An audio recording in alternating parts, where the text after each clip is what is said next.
lembrado daquela passagem que ele pergunta assim, aliás, que ele diz: eu não vim curar corpos, eu vim libertar consciências.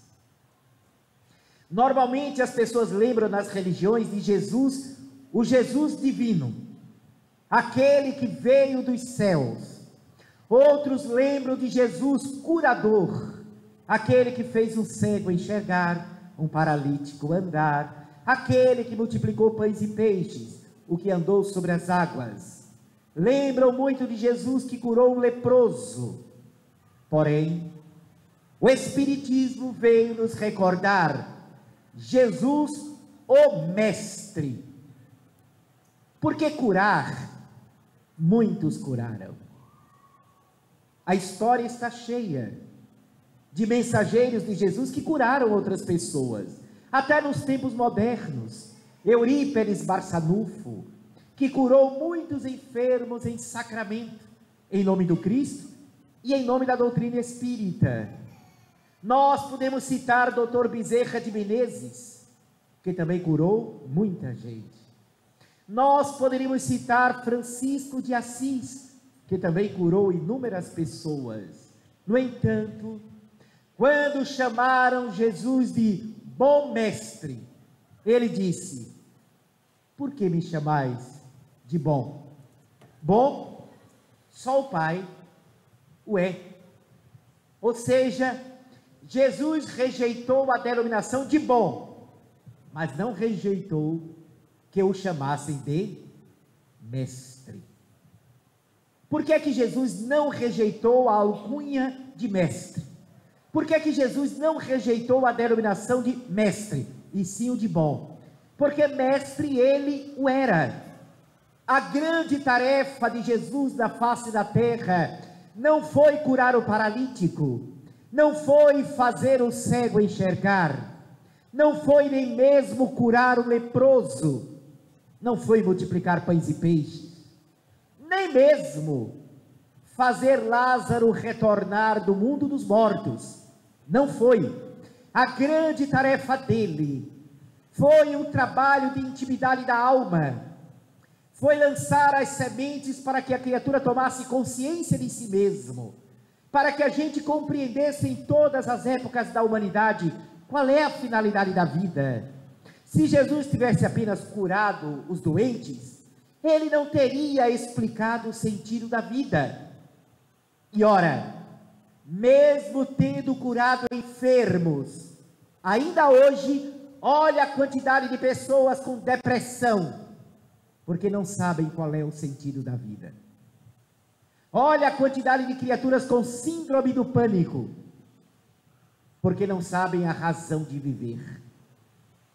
Vejam a quantidade de pessoas que se sentem infelizes, com exceção de vocês que estão aqui. Grande parcela da humanidade vive infeliz. Sabe por quê? Porque não compreende a finalidade da existência. Por que é que se está na terra?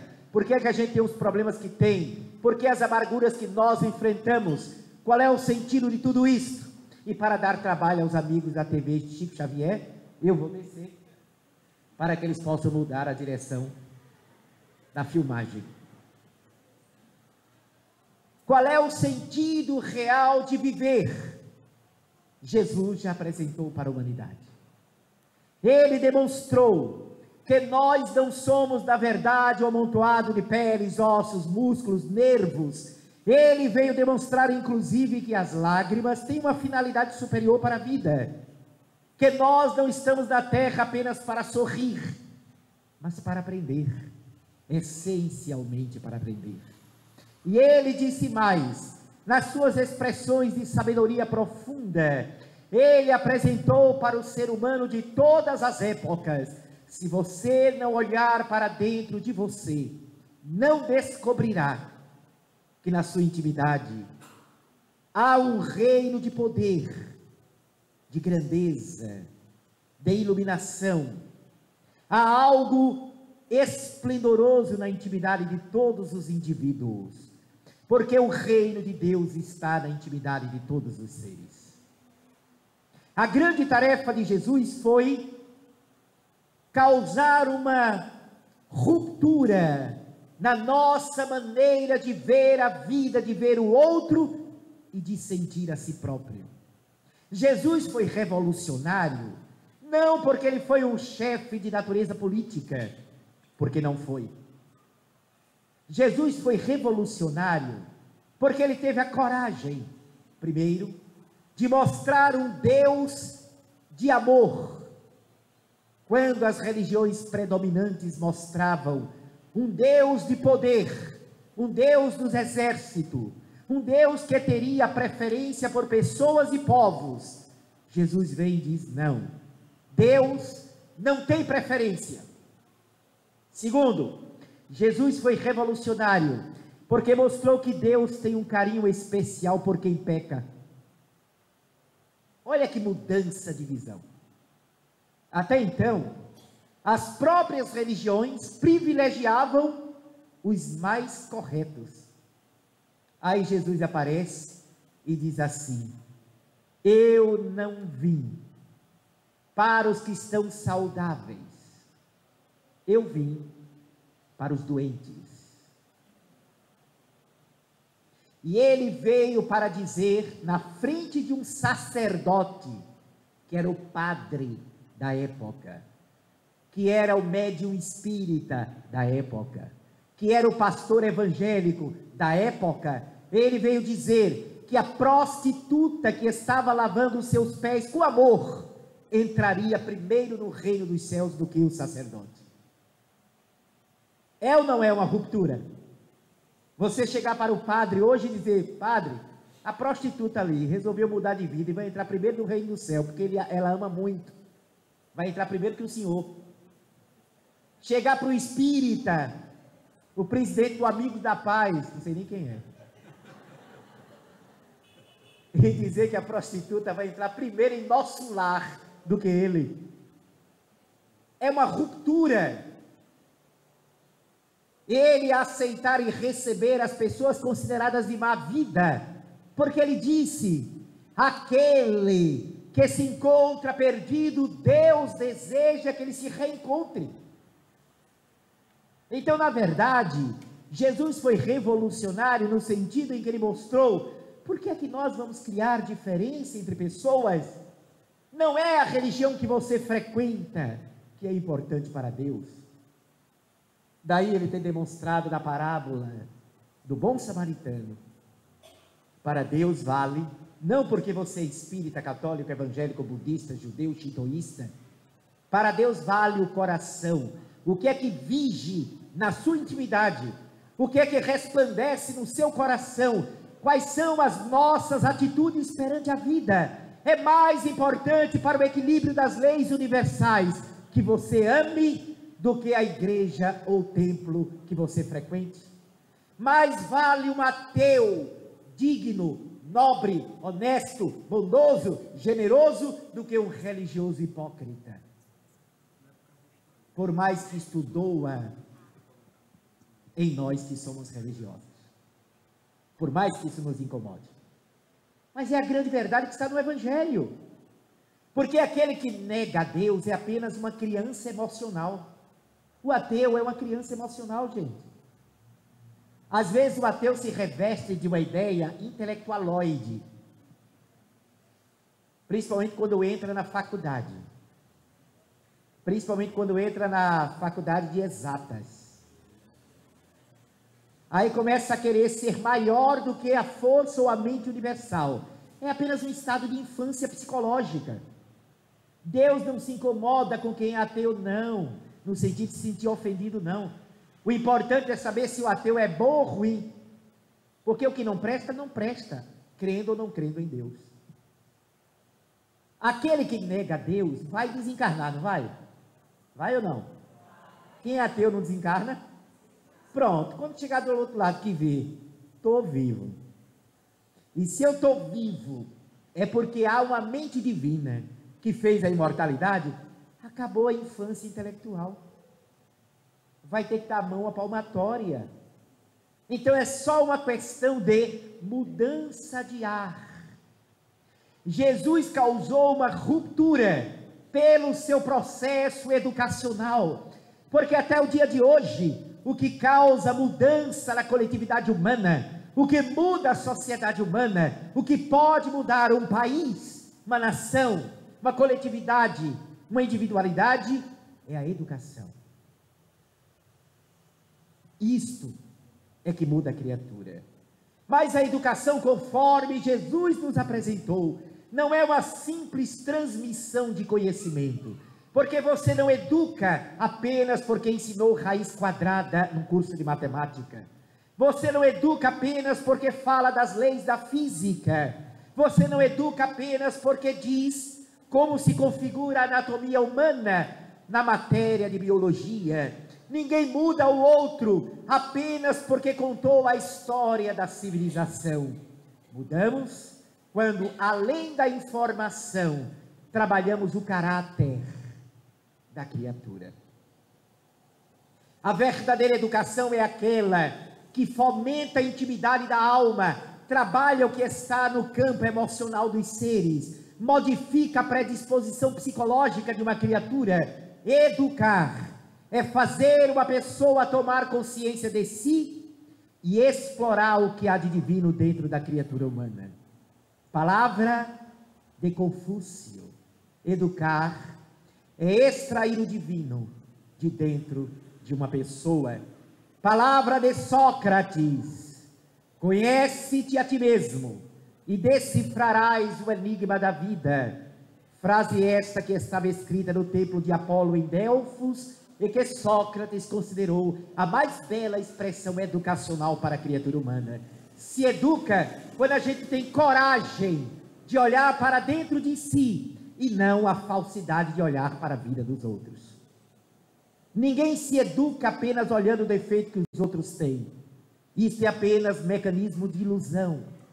É uma maneira de dizer para si próprio: eu não tenho coragem e dignidade de me corrigir, então terei a falsidade de ver o defeito que os outros têm. E a partir daí, vou falar da vida alheia. Graças a Deus, que nenhuma cidade do Brejo da Paraíba, ninguém fala da vida dos outros. Por que vocês estão rindo?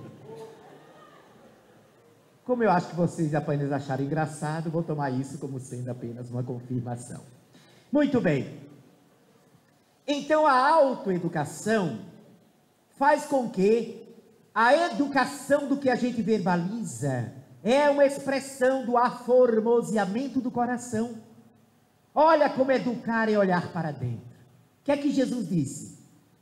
A boca fala do que está cheio o coração.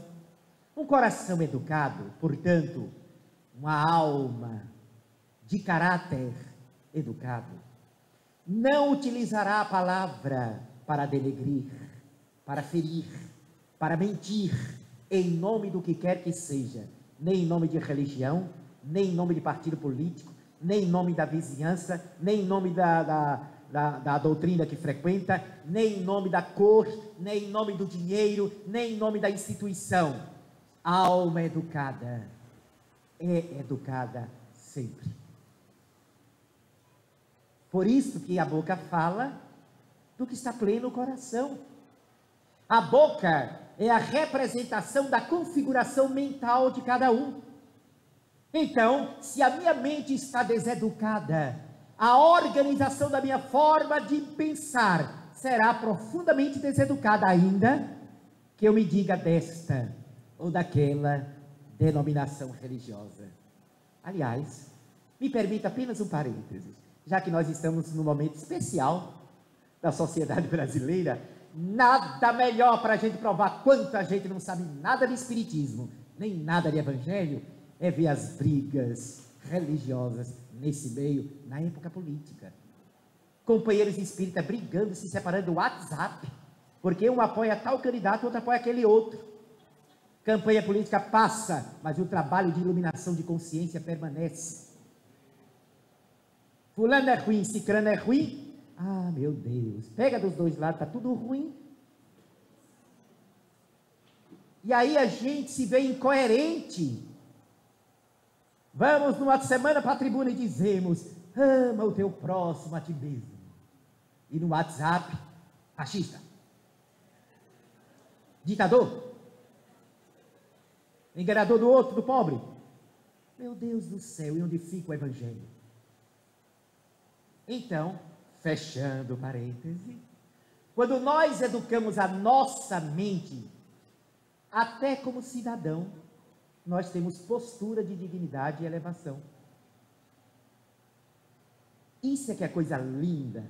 Educar em profundidade. Dai a César o que pertence a César, e a Deus aquilo que efetivamente é de Deus. O que é de Deus é o que é da alma, o que é de César é aquilo que é transitório. O de Deus é perene, o de César passa. Então, quem se educa, como Jesus veio propor à humanidade, revoluciona, não de fora, revoluciona de dentro. Por fora, a gente quer beneficiar todo mundo com o que é dos outros. Quando Jesus propunha o seguinte: reparta o que é seu. Demonstre, exemplifique primeiro. Então isso é educação interior, é renovação por espiritualização da alma. O espírito que se educa vai ajustando o seu campo emocional. Por que é que a gente é tão frágil emocionalmente? A gente às vezes se faz de forte, aí basta alguém dizer uma coisa sobre a gente, negativo, e a gente desmorona, fica com distonia, não quer mais trabalhar. Ah, vou mais ali não. Fulano falou isso de mim. Sim, e daí? Ah, mas é porque eu não aguento, é uma falsidade muito grande. Sim, mas e daí? Eu estou falando que já vieram falar comigo, conversar comigo em vários lugares do Brasil que a gente vai. Não, mas é porque eu nunca esperava. Sim, mas e daí? Daí como? Você serve a Jesus ou a fulano? A gente dá tanta importância de como os outros nos veem, que a gente se esquece de olhar como a nossa consciência nos enxerga, ou como nós identificamos a nossa consciência. O que é que ela nos diz? Se ela diz que está tudo bem, tudo bem. Eu tomei um choque muito grande há uns 20 anos atrás. Soube através de uma pessoa, me perdoe uma situação, uma coisa tão impactante, mas só porque pegando o gancho do raciocínio, que uma determinada criatura havia pago uma outra pessoa para me denegrir. Eu não sei que importância tenho eu para isso, mas tudo bem. Eu não quis acreditar, porque foi a própria pessoa que me disse, certa feita. E aí, viajando para uma determinada palestra, no avião, a outra pessoa que ia também para a mesma palestra, foi viajando comigo. E numa crise de remorso, esta pessoa veio conversar comigo e pedir desculpas. E foi aí que eu soube que era verdade. Era a pessoa envolvida diretamente no problema. Na hora que ele fez isso, que ele me confessou no avião, ah, se eu pudesse abrir aquela janela do avião, sem despressurizar o avião, evangelicamente eu atiraria-o pelas nuvens, para que ele fosse ao encontro de Deus. O sangue subiu, fervi, eu senti que eu comecei a sentir cheiro de perispírito queimado, era o meu corpo espiritual queimando, mas aí eu parei, eu orei, eu pedi a todos os espíritos amigos, aos santos de todas as religiões, ao Padre Cícero Romão Batista do Juazeiro, roguei a todos os céus força e compreensão. E eu vi que eu só tive a ganhar com esta postura. Então a voz amiga dizia: você está se sentindo assim porque você supervaloriza como o outro lhe vê. Isso é o ego. O nosso ego exacerbado faz com que a gente queira ser unanimidade. Então, nos incomoda quando alguém pensa diferente da gente. Nos incomoda quando alguém tem uma visão de mundo diferente da gente. Porque a gente gostaria que todo mundo que a gente conversasse pensasse como a gente.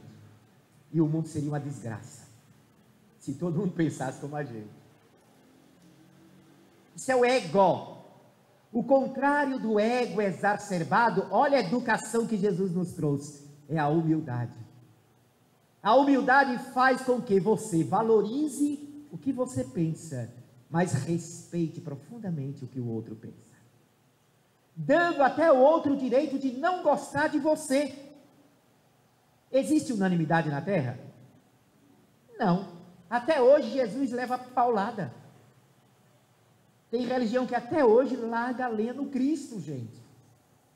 Vocês terem uma ideia, eu fui fazer uma palestra profissional num encontro educacional lá em Pernambuco, numa cidade do interior pernambucano, próxima a Palmares. Fui eu, o outro palestrante, uma figura muito simpática, um rapaz novo, um professor da universidade, e ele era judeu, de frequentar inclusive a sinagoga. Quando eu soube que ele era judeu, por curiosidade cultural, aproveitei a oportunidade que estávamos voltando juntos para Recife, e aí eu puxei o assunto com ele. Para saber como é que se pensava o judaísmo na atualidade. Claro que não foi a resposta dele que me disse como pensa o judaísmo na atualidade, porque as pessoas pensam diferente dentro de uma mesma doutrina. Aí eu caí na bobagem de perguntar, e hoje lá na cultura judaica, como é que vocês veem Jesus? E aquele professor jovem, simpático, suave, manso como as pombas, o homem se incendiou, virou um bicho, olhou para trás, que eu estava sentado atrás, e disse, esse é o pior de todos. Eu fiquei impactado, nem parecia mais uma pessoa maleável, cheia de entendimento que eu vi durante a palestra. E o homem começou a babar de raiva, falando de Jesus. Aí eu não presto. Resolvi cutucar um pouquinho mais. E Maria Santíssima, essa é a causa de toda a desgraça da humanidade. Pronto. Foi essa a palavra dele. Gente, se fosse uma pessoa com mais de 110 anos, eu entenderia. Mas o rapaz tinha 32 anos. Super afável. Mas como o homem se transformou quando eu toquei num ponto, e não foi provocação não, foi para eu entender como é que eles estavam vendo hoje. Eu pensei que ele ia dizer, não, a gente vê Jesus como um profeta, mas não como Messias. Eu pensei que a linha do raciocínio iria por ali, mas tornou-se um agressor violento do Cristo e de Maria. Eu faço esse adendo para mostrar como, vejam só, não há unanimidade. Por que a gente vai querer ser unanimidade? Por que todo mundo tem que aceitar você da mesma forma como a maioria aceita? Não, nós estaremos sempre suscetíveis a aparecer pessoas que vão achar que a gente não é essa bola toda. Isso é normal em qualquer experiência da vida, e isso não deve nos abater, sob hipótese alguma. Então, educar-se é aprender a lidar com os talames do contraditório. Educar-se é a gente aprender a enfrentar os reveses da vida. Ninguém consegue vencer os desafios da existência sem cair em depressão, se não educar o seu mundo interior. Porque é educação de profundidade. É essa observação, quais são as minhas limitações, quais são as minhas fragilidades, quais são os meus medos, que provocam uma série de respostas negativas na nossa relação com a vida. É isso que nos torna apavorados diante dos problemas da vida. É isso que faz com que a gente não saiba resolver as coisas no diálogo. A gente quer resolver na briga. E a briga é, na verdade, o carimbo da pessoa mais fraca. Quanto mais uma pessoa é violenta no seu discurso e agressiva, mais frágil ela é. Claro que eu estou me referindo no diálogo comum, não no verniz de quem aparenta ser calmo. Eu falo um diálogo real. Então, quem tem argumento educadamente sabe colocar as coisas na força da sua argumentação, acredita na força da argumentação e não na argumentação da força. Então, o que não tem coragem de olhar para si próprio, ele precisa criar um mundo falso em volta de si, onde a atemorização do outro é, na verdade, a expressão da nossa ausência de autoconfiança. Quem se educa como Jesus propõe, quem se educa como o Espiritismo propõe, compreende que adoece menos. Compreende que a saúde é também resultado da educação. Quanto mais eu me educo emocionalmente, psicologicamente, eu me torno uma pessoa mais forte interiormente. Quanto mais forte você é emocionalmente, mais você impregna o seu organismo de vitaminas que o nosso psiquismo produz no organismo. Uma pessoa generosa produz mais linfócitos T, que é um poderoso elemento na defesa do nosso organismo. Uma pessoa compassiva, uma pessoa mansa, produz mais imunoglobulina A. Uma pessoa que é solidária, uma pessoa que é afetuosa, uma pessoa que é caridosa, produz mais glóbulos vermelhos, hemácias. Há uma relação direta entre sentimentos construtivos e saúde integral da criatura. O contrário também é verdadeiro. A pessoa para baixo, insegura, tímida e em excesso, ou a pessoa rancorosa, cheia de mágoa, de frustração, essa pessoa desequilibra a produção hormonal no seu corpo. Essa pessoa é candidata a ter hipotiroidismo ou hipertiroidismo. É uma pessoa candidata a ter as enfermidades autoimunes, como lúpus, vitiligo, artrite reumatoide, artritismo, reumatismo, bursite. Tem tudo a ver com o estado mental e emocional da criatura. Nós precisamos entender definitivamente, e aí está a proposta revolucionária da educação de Jesus e da doutrina espírita, que só teremos saúde verdadeira quando buscarmos a saúde por dentro. Não é a saúde das pílulas, dos medicamentos, não é a saúde das injeções, não é a saúde do Rivotril. É melhor buscar a calma verdadeira da alma que pensa em harmonia, do que a saúde da calma do Rivotril, que quando passa o efeito você está perturbado do mesmo jeito. É melhor buscar a harmonia do pensamento do que o Lexotan, que quando passa o efeito você deixa de ser abestalhado e volta a ser estressado. É melhor a autoeducação do que a falsa intervenção de fora, que não muda a criatura por dentro. Eu vim, disse ele, para que as coisas do meu Pai, que está nos céus, seja evidenciado. E aonde se encontram as coisas do meu Pai que está nos céus? Perguntou Jesus, e ele mesmo respondeu: o reino do meu Pai está dentro de cada um de nós. É ali que está a injeção verdadeira. É ali que se encontra o medicamento verdadeiro, aqui dentro. Por isso que ele veio trabalhar o caráter moral do ser humano. É por isso que o Espiritismo, embora tenha curado e cure, como Jesus fez, embora a doutrina espírita traga coisas mirabolantes e fascinantes, o grande objetivo do Espiritismo na face da Terra é a educação moral da criatura, com a sua efetiva reformulação interior. Fora isso, pode deslumbrar a visão. Quem mais realizou prodígios que impactou a vista das pessoas? Não foi Jesus? Foi ou não?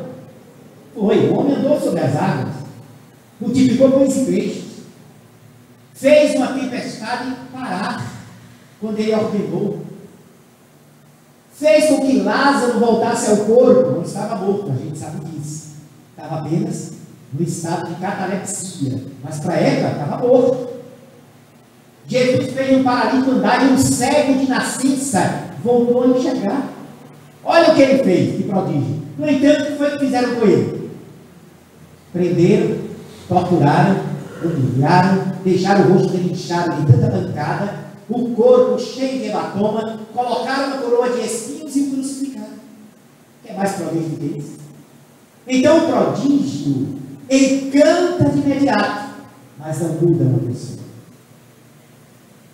O que muda uma criatura é fazê-la tomar ciência do seguinte: perdoa, não 7 vezes, porém 70 vezes 7. Porque se você não perdoar, quem lhe causa angústia e dor vai estar muito forte dentro de você. Cada vez que eu não perdoo quem me feriu, essa pessoa cresce dentro de mim e se torna um fantasma na minha casa mental, porque eu não vou poder nem ouvir falar no nome daquela pessoa, que eu perco o equilíbrio. Não é verdade? Vamos dizer que alguém aqui, Cícero, por exemplo, levanta a sua mão assim, olha a mãozinha do rapaz, ele dá uma bofetada em mim, perturbado. Eu chego aqui, sem querer para aquele, bate em mim, no meu rosto. Pronto. Aí eu fico magoado, né? Fico magoado. Eu não posso nem ouvir falar a palavra brejo onde eu estiver. Em São Paulo, brejo, eu me lembro da bofetada, vai doer. E eu vou ficar com raiva de Cícero.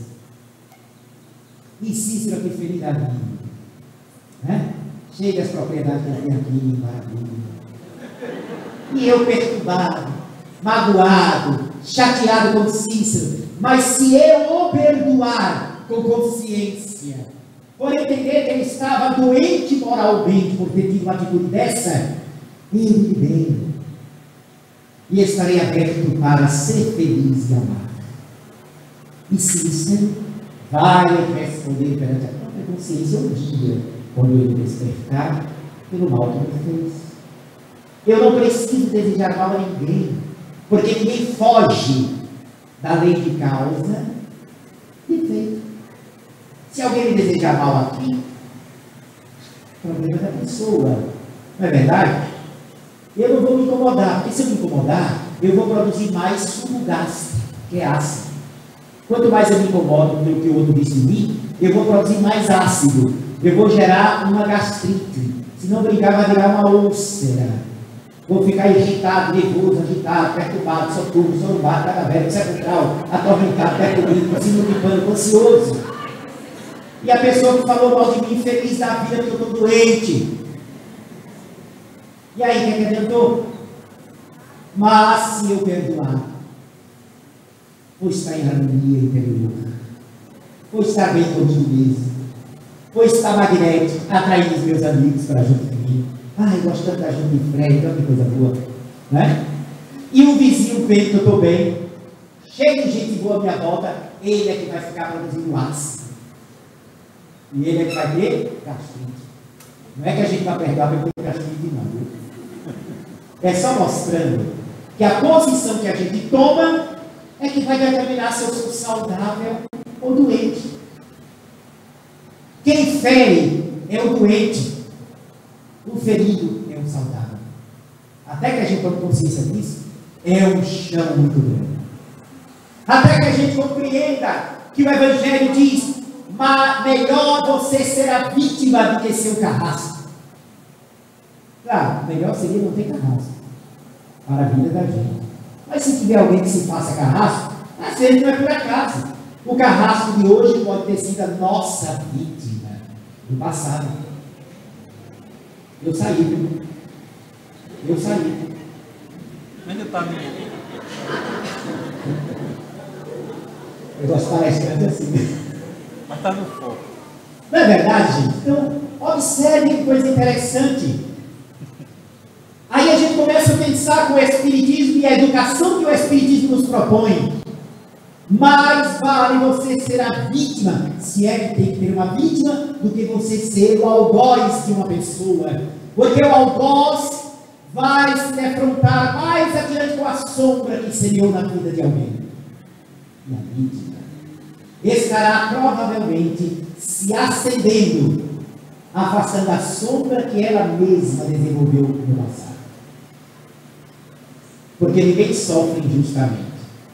Tudo que nós passamos, gente, não é porque a gente é pobrezinho, Deus não olha para a gente. Não. Somos nós, as almas endividadas perante a grande lei. O que passamos nem sempre é débito do passado, mas é necessidade do presente. Nem sempre a dor que a gente passa é crime cometido no passado, não. É também instrumento de educação psicológica e emocional para cada um de nós. Então, educar é a grande finalidade do Espiritismo. Tem centro espírita que se especializa em desobsessão. Quase toda casa espírita tem reunião de desobsessão. Muita gente procura o centro espírita porque está obsidiado. Mas sabe qual é a melhor reunião de desobsessão que há no centro espírita? Essa que nós estamos fazendo aqui agora. Não é aquela que acontece numa sala fechada, que muita gente tem curiosidade de saber o que é que acontece lá dentro. Não, aquela é uma linha auxiliar no tratamento da desobsessão. Mas a principal linha é essa. Sabe por quê? Porque a obsessão começa em nós, pelos defeitos que temos na vida, pelos males que não superamos em nós, atraímos a força que corresponde àquilo que a gente vibra. É numa palestra como esta que a gente pode ouvir uma coisa que a gente não sabia antes. E eu nunca tinha pensado dessa maneira. E quando eu me renovo, eu quebro a linha de relação com quem me perseguia espiritualmente. É a ruptura da educação. Se eu sou auxiliado e escuto uma palestra pública, quem guarda a mágoa atrai as forças da mágoa, eu começo a trabalhar. Peraí, eu tenho mágoa da minha tia. Então, eu vou começar a trabalhar contra isso. E a partir daí, eu causo uma ruptura com o magnetismo, com a energia que me prendia aos espíritos das sombras que me perturbavam. Muita gente que acorda assustada, que tem muito pesadelo, se fizer uma investigação na sua vida, vai descobrir que a causa começa na gente mesmo. Seja a maneira como a gente vê determinadas pessoas, como a gente deseja mal, né? Não deseja mal ninguém, não, será? Será que não? Vá numa indagação. Às vezes tem coisa dentro da gente que a gente não imagina, gente. Até indiretamente. Nossa mãe ficou doente, está às portas da desencarnação. Senhor, por que minha mãe? Tanta gente ruim no mundo é quanto o vizinho. Ou seja, que fosse a mãe do vizinho, não a minha. Ou então, alguém aqui já ouviu uma expressão assim? Se vocês sorrirem, é porque eu vi. Ok? Posso dizer a expressão? Ela é fantástica. Essa expressão é fascinante. Ela é educadora. Só Jesus na casa.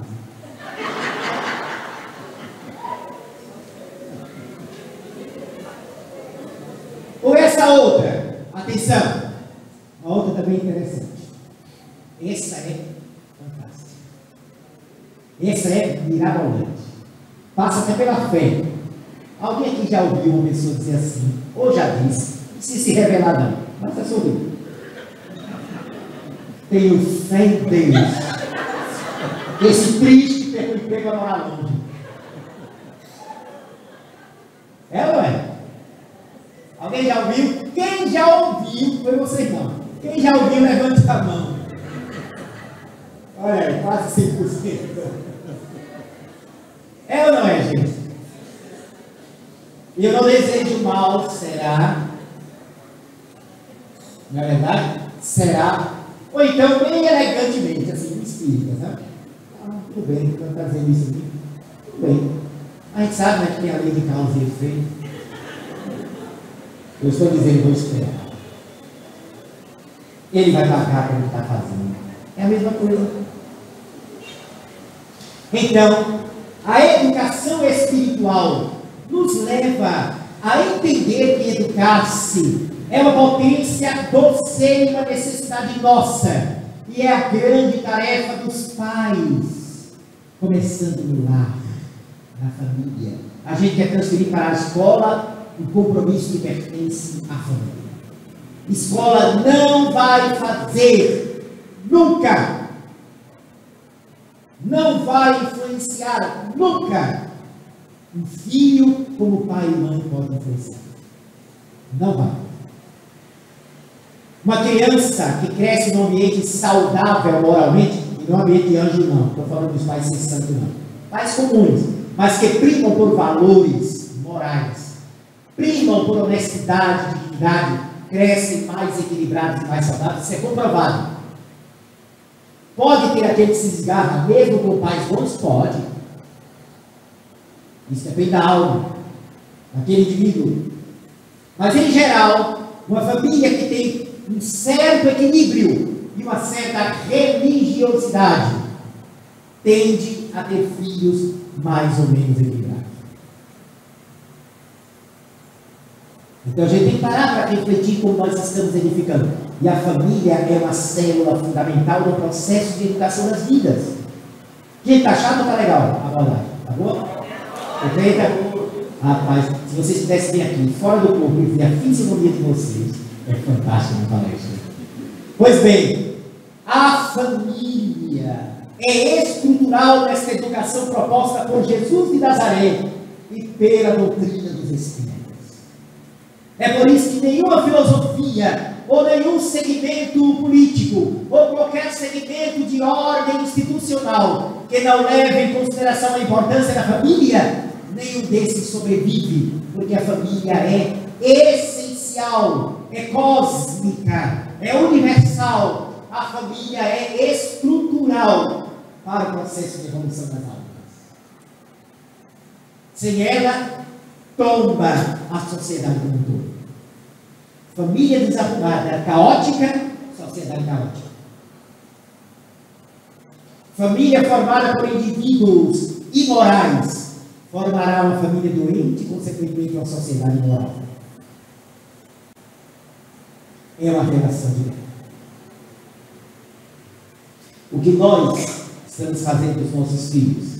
Bom, eu estou vendo que tem algumas pessoas com idade, assim, da minha idade para diante, o que estamos fazendo também dos nossos netos. Eu vi uma vez uma frase de um avô espírita. Esse Fred é tão bom ser avô. Se é, rapaz, eu ainda tive essa honra dessa experiência. Sabe, muito bom. Olha, é um amor diferente. E tem mais.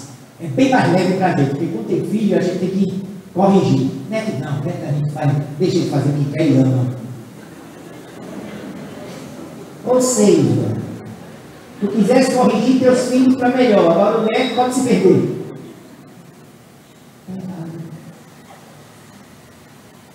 E se tiver alguém pensando assim, pode pensar, tem todo direito, mas está errado. Porque dependendo do nível de influência desse avô, dessa avó, no neto, pode ser o caminho para o desarranjo dele. Porque nós somos almas rebeldes, a gente adora aquilo que nos deixa frouxo. Se o pai e a mãe regula moralmente, mas os avós não, onde é que os netos querem passar a noite? Na casa dos? Muito bem. Por quê? Por quê? É lógico.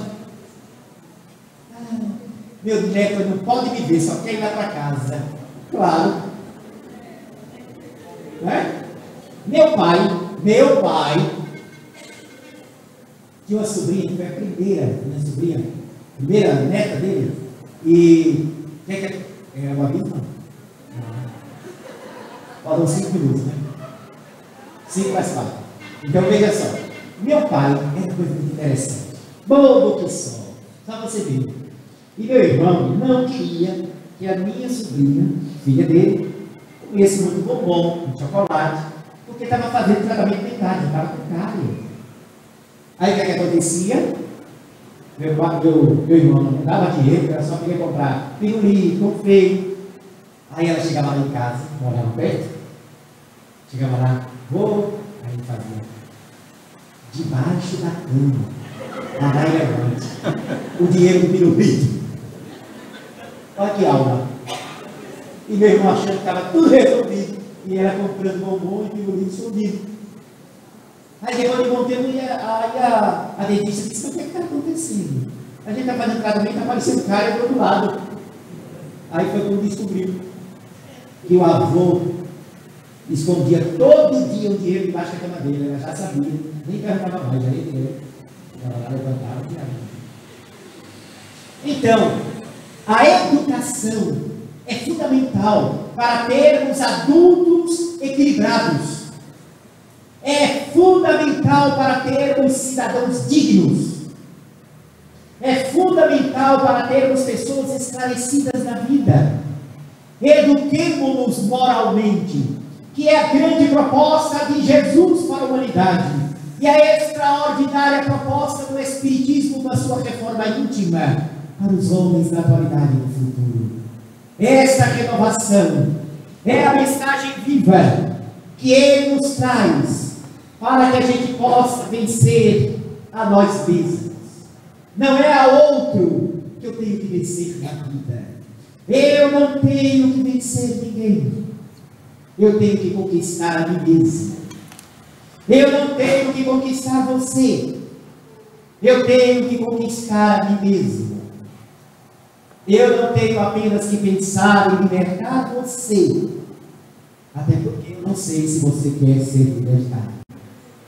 Mas eu devo trabalhar para libertar a minha consciência, a fim de que eu possa, no silêncio respeitoso da minha oração, contribuir com a humanidade, para que os meus braços, minhas mãos, levantem os caídos, para que os meus olhos incendeiem de luz aquele que caminha nas sombras, para que os meus lábios deitem leite e mel de orientação para aqueles que estão perdidos na vida, para que os meus ouvidos saibam escutar com nobreza e dignidade, para que os meus pés saibam caminhar em direção aos espinhos dos outros, a fim de que possa lhes ser útil, a fim de que o meu coração bata uníssono e compassado com o coração do Cristo, a fim de que a minha mente pense com a mente divina em benefício da humanidade e em benefício de toda a existência.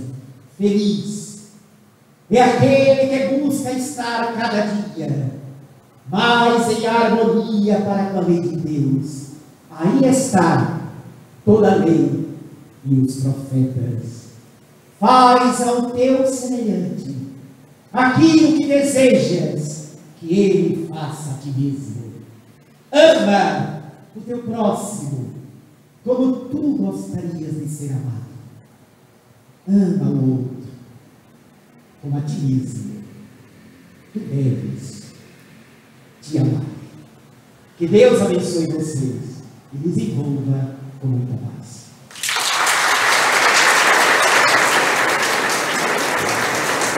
Muito obrigado.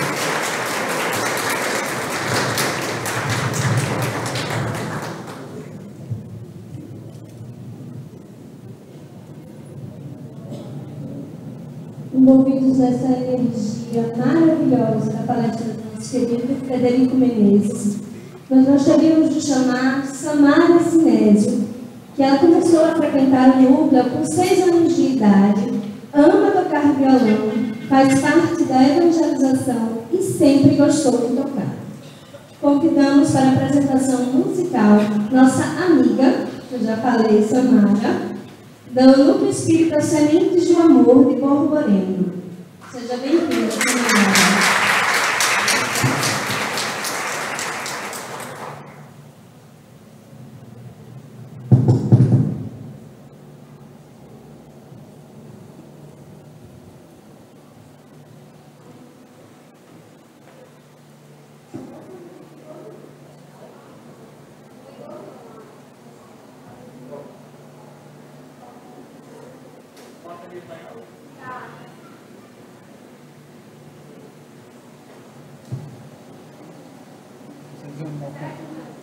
Às vezes é um mal contrário.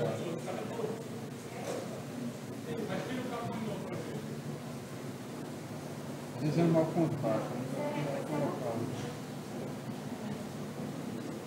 Tira e coloca.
Oi.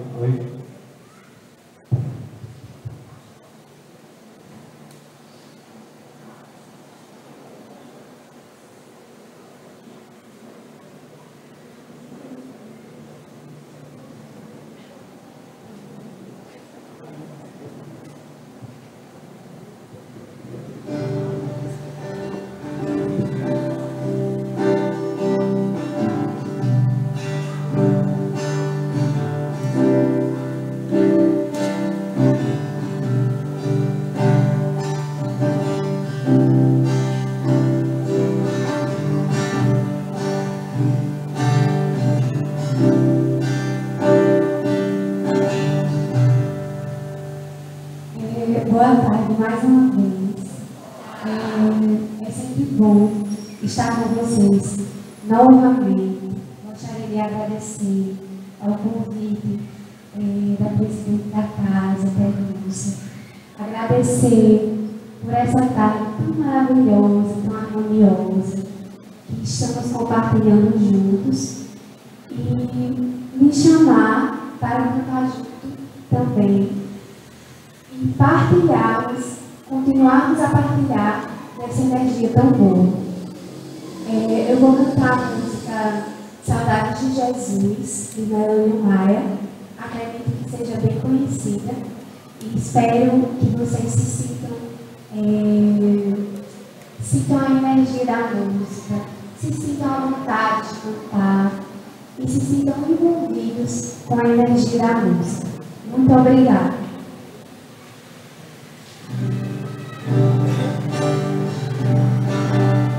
Foi cantada,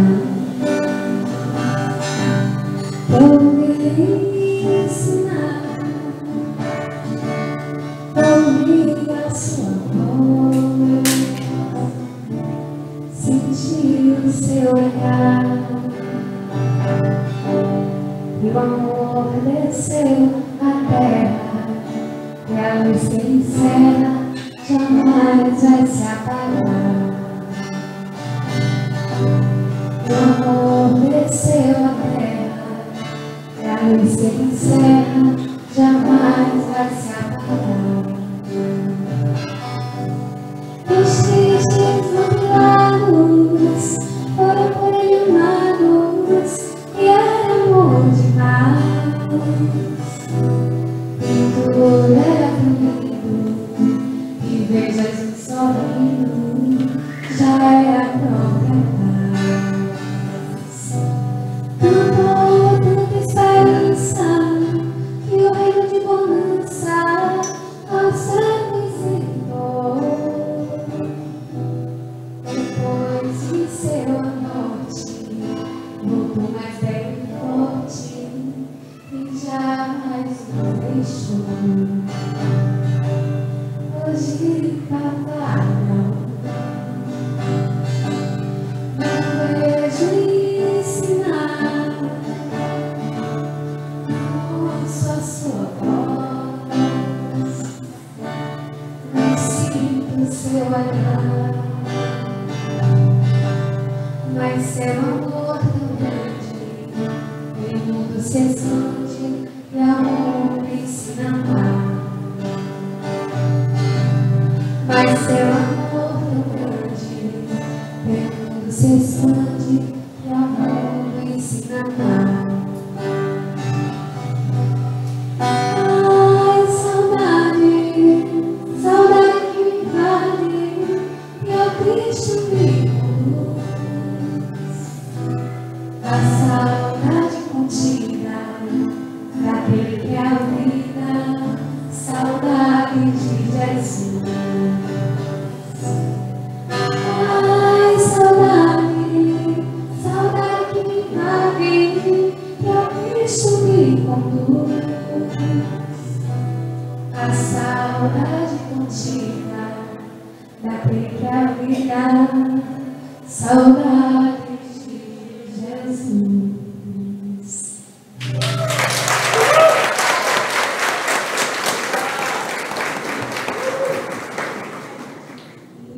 Para encerrar, vamos cantar a música Súplica a Jesus. Elevar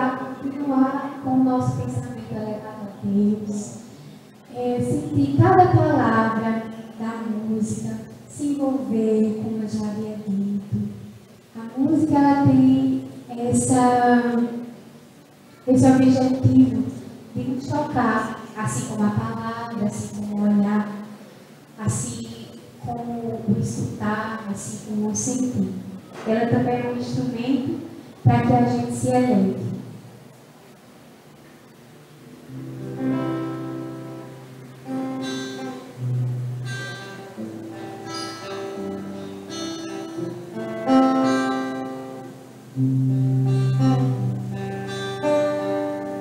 Jesus, no silêncio da prece, teus irmãos a ti pedem paz, pra aliviar um pouco as aflições.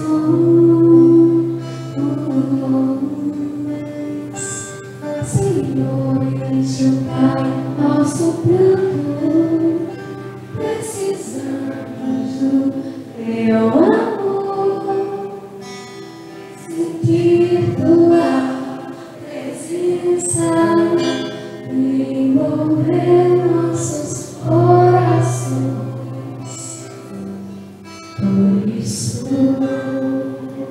vem, Jesus.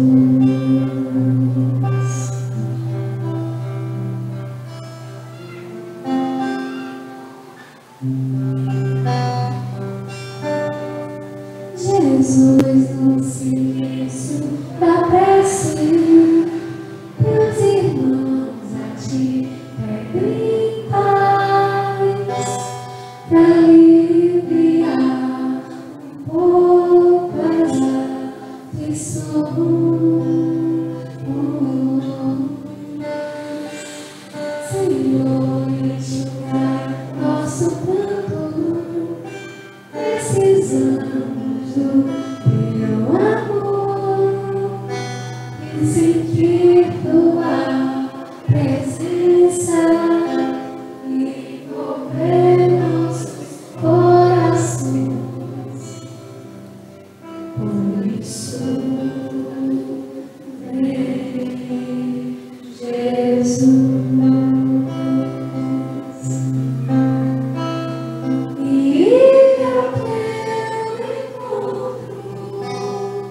Queremos te seguir, me afastar do mal da terra, acabar de vez com a guerra e caminharmos juntos com a luz. Ir ao teu encontro, queremos te seguir, me afastar do mal da terra, acabar de vez com a guerra e caminharmos juntos com a luz.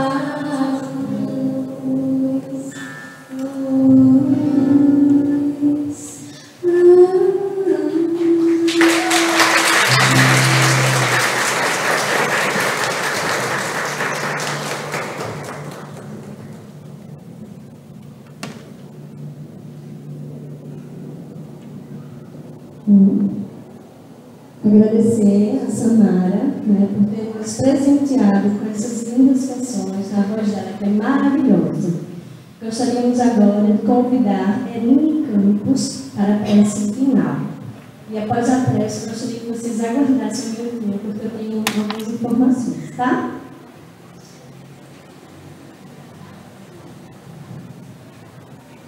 Então, embalados, já por essa verdadeira oração, que foi a música que Samara cantou, vamos agradecer ao Mestre Jesus.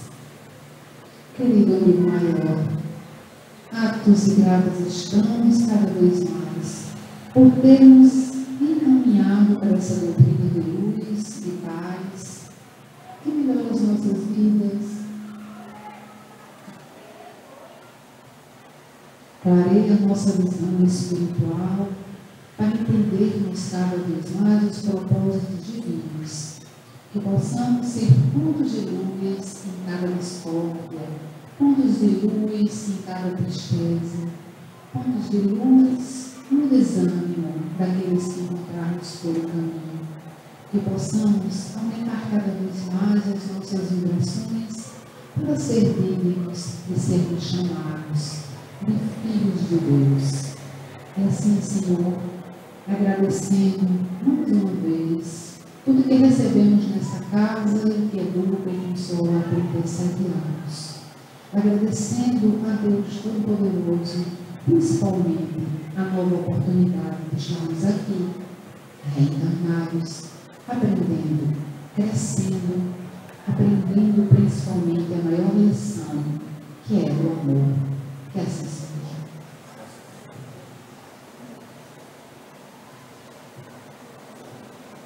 Gostaríamos de registrar novamente a presença do pessoal, dos representantes das Casas Espíritas do Brejo. Muito obrigada pela presença de vocês. Agradecemos a presença de todos. E gostaria de avisar que ali atrás nós temos a exposição dos nossos evangelizandos. Gostaríamos também de dizer que temos uma exposição dos alunos de Taekwondo e que agora, em dezembro, eles irão disputar o Campeonato Brasileiro de Taekwondo pelo nosso Taekwondo Clara de Assis. Avisar também que o nosso bazar e a nossa cantina estão esperando por vocês. Se vocês pudessem nos visitar, nós agradeceríamos muito. E avisar também que amanhã, às 15 horas, nós vamos receber o tenor Alan Vilches. Então, a palestra dele é uma palestra musicada. Ele é muito divertido, ele é muito companheiro e vai ser super interessante. Nós gostaríamos muito, ficaríamos muito felizes da presença de todos vocês. Muito obrigada e boa tarde. E o pessoal das Casas Espíritas do Brejo gostaria que viesse para cá para que a gente pudesse tirar uma foto. Obrigada.